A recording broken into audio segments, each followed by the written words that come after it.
আজ আমি আপনাদের একটা ছোট্ট লাইভ লেসেন্স জানাচ্ছি বা শেয়ার করছি। এটা হলো আমাদের লাইফে, এটা ধরুন আমদানি, ওকে, আর এটা হলো খরচা। তো আপনার যদি লাইফে আমদানি যেটা, সেটা যদি হয় আপনার কত, এটা হলো 50 পয়সা, আর এটা হলো আপনার খরচা, সেটা যদি হয় 1 টাকা, তাহলে আপনার কি হবে?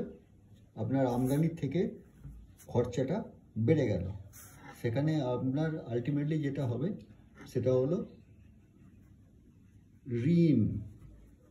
ওকে, তো ঋণ আপনার জীবনের পক্ষে কখনোই ভালো নয়, বা আমাদের যে ফাইন্যান্সিয়াল সিস্টেম তার জন্যে, নিজের ফ্যামিলির জন্য এটা ভালো নয়।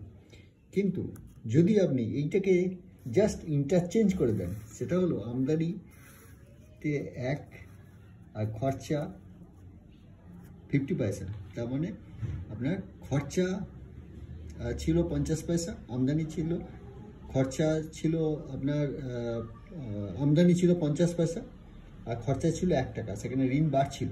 কিন্তু যখন সিস্টেমটা যেই পাল্টে দিলেন আপনি, সেটা হলো আমদানিটা বেড়ে গেল আর খরচাটা আপনার তুলনামূলকভাবে কমে গেল, সেখানে আপনার হয়ে গেল সম্পদ। ওকে, তো এখানেই আপনার লাইফের টার্নিং পয়েন্ট। সেই জন্যে এটা আমাদের সবসময় চেষ্টা করা দরকার যে আমদানি আটান্নি, খরচা রুপাইয়া, এটা না করে উল্টোটা যদি করতে পারি, এটা আমাদের পক্ষে অনেক অনেক বেনিফিট।